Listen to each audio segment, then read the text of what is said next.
Recipe मैं लेकर आई हूँ यखनी पुलाव। आइए शुरू करते हैं। इसके लिए मैंने 6 कप चावल लिए हैं, आधा टेबल स्पून मैंने लौंग ली है, आधा टेबल स्पून मैंने इसमें काली मिर्च ली है, आधा टेबल स्पून मैंने सफ़ेद ज़ीरा लिया है, सौंफ ली है, आधा टेबल स्पून 3 से 4 पत्ते तेज़ पत्ता के लिए हैं, 3 हरी मिर्चें मैंने लंबाई में काट के रख ली हैं, आधा टेबल स्पून जो लौंग डाली है जो कि हम चावल में शामिल करेंगे, 2.5 चम्मच मैंने नमक लिया है, ये भी चावल में शामिल करेंगे, 3 पाव मैंने बीफ का गोश्त लिया है, 2 कप मैंने ऑयल लिए हैं, 4 से 5 मैंने आलू बुखारा जो पानी में भिगो दिए हैं, 4 टेबल स्पून जो है मैंने लहसुन और अदरक का पेस्ट लिया है, इसमें 1 दालचीनी का टुकड़ा लिया है, 3 बड़ी इलायची ली है, आधा प्याज काट के रख लिया है, 3 मैंने जो है लहसुन लिया है, आधा टीस्पून जो है मैंने नमक लिया है। ये सब चीज़ें हम यखनी में शामिल करेंगे। आइए हम अपनी रेसिपी को शुरू करें। मैंने इसमें 4 गिलास पानी लिया है, तो गोश्त को शामिल करेंगे,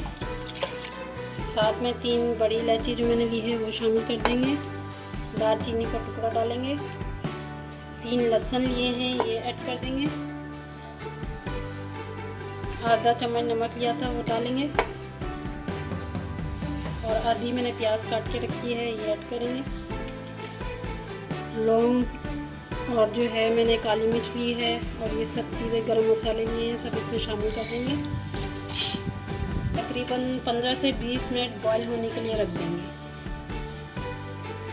जी अब आप देख सकते हैं कि हमारा जो है वो गोश्त बॉईल हो चुका है, यखनी बन चुकी है। जो 2 कप मैंने ऑयल लिया है,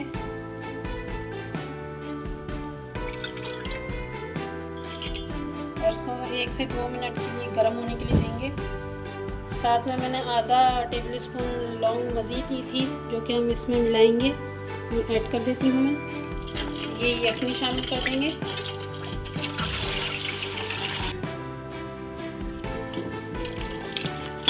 या तो आलू बुखारा वो उसमें शामिल कर देंगे, लहसुन और अदरक का पेस्ट शामिल कर देंगे इसमें, और 2.5 टेबल स्पून मैंने नमक लिया था वो भी इसमें शामिल कर देंगे। अब इसमें मैं चावल मिक्स कर रही हूँ।